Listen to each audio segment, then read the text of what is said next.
평화와 안전은 Peace and security are long-cherished desires of humanity, and the first agenda of the UN without peace and security, the Sustainable Development Goals, cannot be achieved, nor can we imagine a future that guarantees human dignity and prosperity.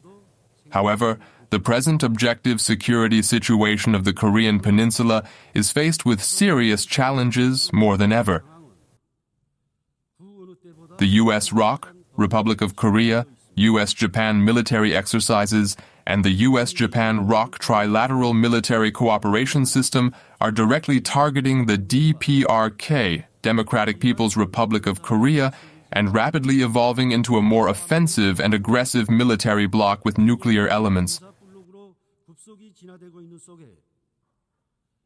Meanwhile, war exercises and military buildup against our state are breaking all the previous records in terms of scale, nature, frequency, and scope. Nowhere in the world can we find such a place as the Korean Peninsula, where the world's biggest nuclear weapon state and its allied forces conduct bilateral and multilateral war exercises all year round and even stage real war drills, simulating the use of nukes, targeting a sovereign state by mobilizing massive multinational combat forces and latest strategic assets. Even a few days before this session began, the U.S. and its allied forces waged nuclear war drills such as Iron Mace and Freedom Edge, aimed at mastering the procedure and methods of nuclear attacks against the DPRK under the fait accompli scenario, thus extremely straining the situation on the Korean Peninsula. Yet even in the face of the tremendous military threat directed against the DPRK and the dangerous security landscape, roaring gongs of war are silenced, and peace and security are firmly safeguarded on the Korean Peninsula. This is an undeniable reality. Thanks to our state's enhanced physical war deterrent, in direct proportion to the growing threat of operation of the U.S. and its allies, the will of the enemy state to provoke war is thoroughly contained, and the balance of power on the Korean Peninsula is ensured. In order to permanently maintain this state of balance and ensure everlasting peace on the Korean Peninsula, we have stipulated nuclear in our Constitution as a sacred and absolute thing that can never be touched upon and tampered with. Imposition of denuclearization on the DPRK is tantamount to demanding it to surrender sovereignty and the right to existence, and violates the Constitution.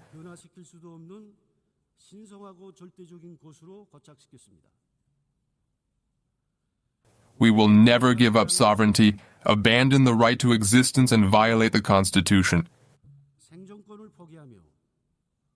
Comrade Kim Jong-un, President of the State Affairs of the DPRK, made it clear at the 13th session of the 14th Supreme People's Assembly on September 21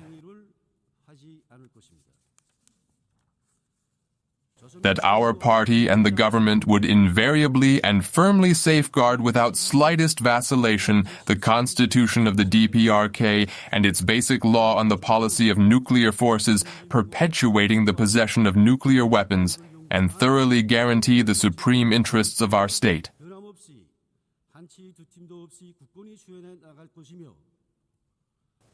The policy line of Comrade Kim Jong-un, President of the State Affairs, represents our state law, and we will defend the state law without fear.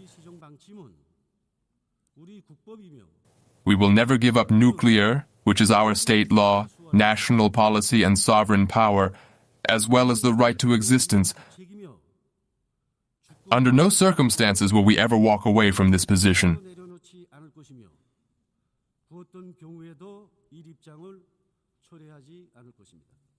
80 years have passed since the end of World War II. Yet genocide and crimes against humanity that can even overshadow Hitler are now openly committed in the Middle East, much to the consternation of the world.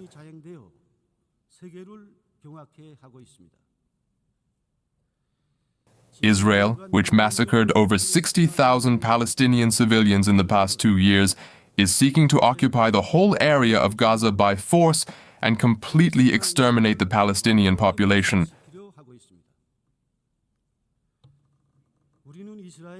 We strongly urge Israel to immediately stop crimes against humanity and withdraw from the Gaza Strip. Likewise, we fully support the establishment of an independent state of Palestine, with East Jerusalem as its capital and Palestine's full-fledged membership of the UN.